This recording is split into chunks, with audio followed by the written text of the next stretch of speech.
할렐루야!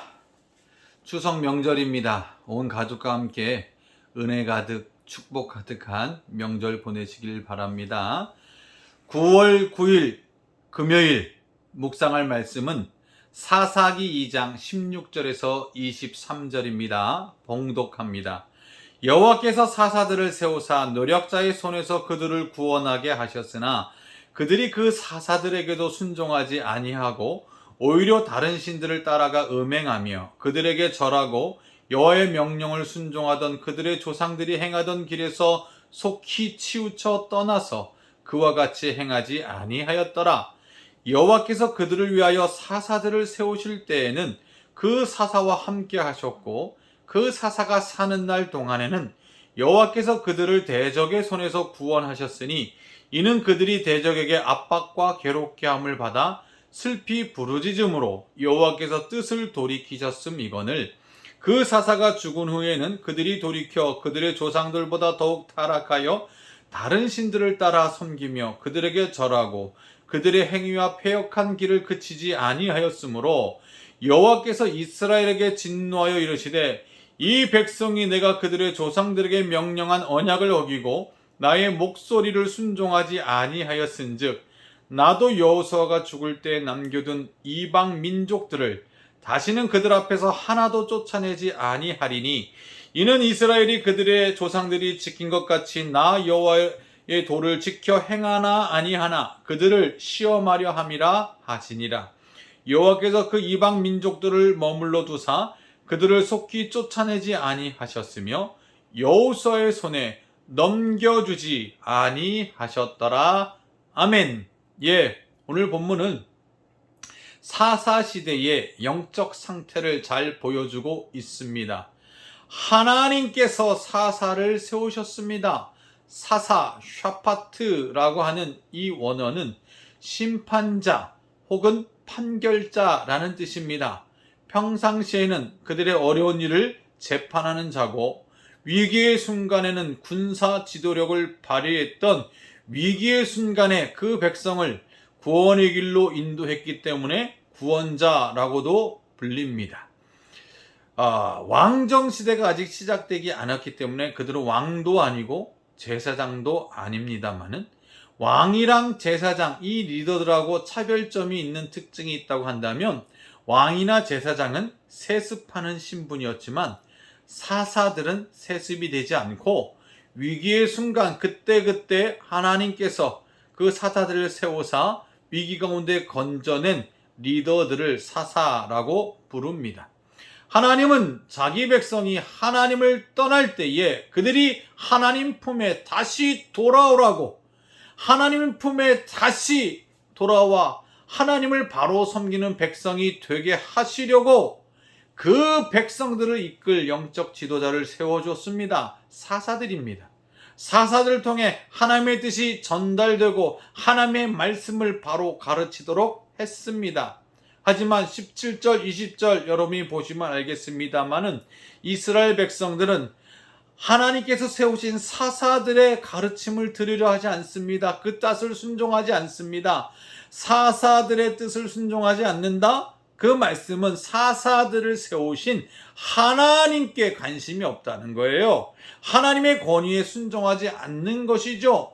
그러니 그들은 어떻게 됩니까? 하나님을 떠나면 영적으로 타락합니다. 하나님을 떠나면 하나님의 진노와 형벌을 가져옵니다. 위기를 당하게 되고 고난과 정말 고통 속에 빠지게 됩니다. 그럴 때에는 그 이스라엘 백성이 견디다 못해 하나님 앞에 부르짖죠. 인생의 절박한 또 나라의 위기 앞에 하나님께 간절히 부르짖어 기도하면 은혜가 풍성하신 하나님은 그들을 위기 속에서 건져주십니다. 사사들을 통해서 살려주십니다. 그런데요, 사사기가 계속 보여주는 악순환의 패턴이 있죠. 부르짖어 기도하며 하나님이 들으셔서 사사를 통해 구원해 주시고 그들이 구원받아 잠시 평안을 누리면 또 하나님이 잊어버리고 이방 우상들을 섬깁니다. 또다시 패역한 길로 갑니다. 하나님을 잊어버립니다. 범죄합니다. 하나님이 죄에 대해서 진노하시고 심판하십니다. 이런 악순환이 계속 반복되는 역사가 사사기의 역사입니다.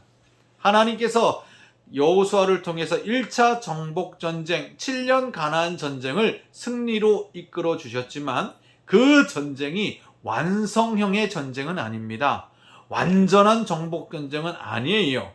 대부분의 땅을 다 정복하고 그 땅을 12지파에게 분배했습니다마는 여전히 정복되지 않는 곳곳에 가나안 족속들이 있습니다. 쫓겨나지 않은 족속이 있습니다. 하나님이 쫓아내라고 하셨지만 다 쫓아내지 못한 민족들이 남아 있습니다. 여기에는 또 하나님의 숨겨진 의도가 있죠. 왜 그들이 그 가나안 땅에 1차 정복전쟁 때 완전히 멸하지 않고 남아 있었느냐? 하나님의 뜻이 뭐예요? 분명히 나와 있습니다. 쫓겨나지 않는 가나안 족속이 왜 그곳에 있느냐? 22절에 보면 나 여호와의 도를 지켜 행하나 아니하나 그들을 시험하려 함이라 하시니라. 하나님의 테스트라는 거예요. 하나님의 시험입니다. 남겨진 이방 족속들, 그들을 유혹하고 타락의 길로 이끄는 악한 이 족속들을 통해서 하나님의 선민인 이스라엘 백성, 거룩한 백성이 정말 자기를 구원하시고 지키시고 인도하신 그 하나님을 의지하느냐 그렇지 않느냐, 그 하나님의 말씀과 뜻에 순종하느냐 불순종하느냐 테스트하신다는 겁니다. 정말 언약을 준수하는 백성이냐, 하나님을 경외하는 백성이냐 아니냐, 하나님의 테스트로 남겨둔 족속이 아직 쫓겨나지 않은 남은 가나안 족속이라는 거예요. 그 족속을 통해서 뭘 하라는 거예요?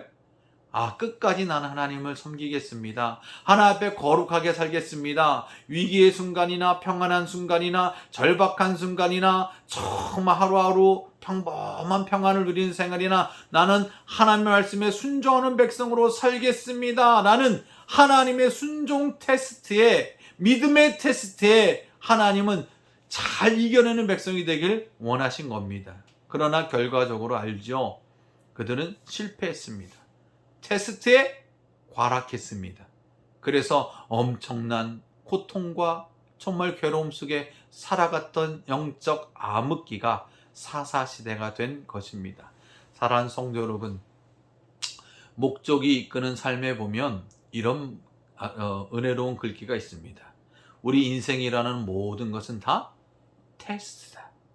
여러분의 인생의 기쁜 일, 감사한 일, 혹은 고통스러운 일, 질병, 물질의 고통, 관계적인 고통, 그것이 무슨 일이든 믿음의 눈으로 보시면 하나님이 그 일을 통해서 여러분을 테스트하시는 겁니다.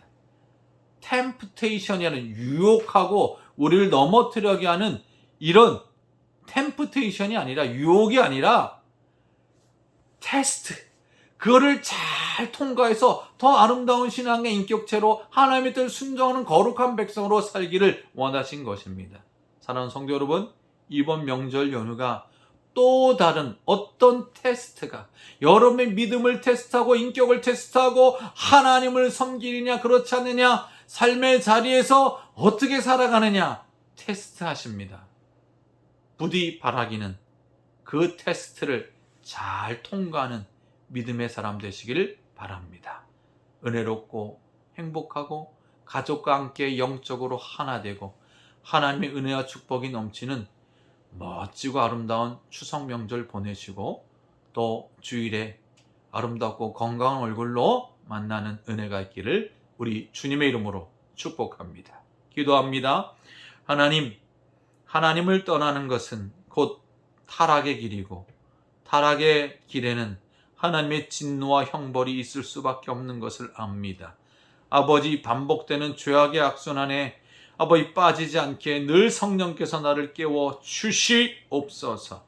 각종 믿음의 테스트, 삶의 테스트 잘 이겨내고 순종하고 극복하여 더 아름다운 믿음의 사람으로 세워 주셔서 정말 이 일들을 잘 이겨내어 하나님께 더 쓰임받는 인생, 하나님의 은혜와 복을 누리는 인생, 축복의 통로로 쓰임받게 하옵소서. 추설 명절 연휴 우리의 삶의 자리에 늘 하나님 함께해 주시고 오직 하나님께만 영광이 되게 하시고 사랑하는 가족들과 하나님 주신 은혜를 나누는 복된 자리가 되게 하옵소서.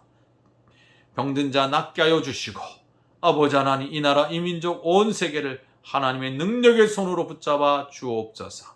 빌대의 이 모든 것 우리 주 예수 그리스도의 이름으로 간절히 기도 올리옵나이다. 아멘. 할렐루야. 사랑하고 축복합니다.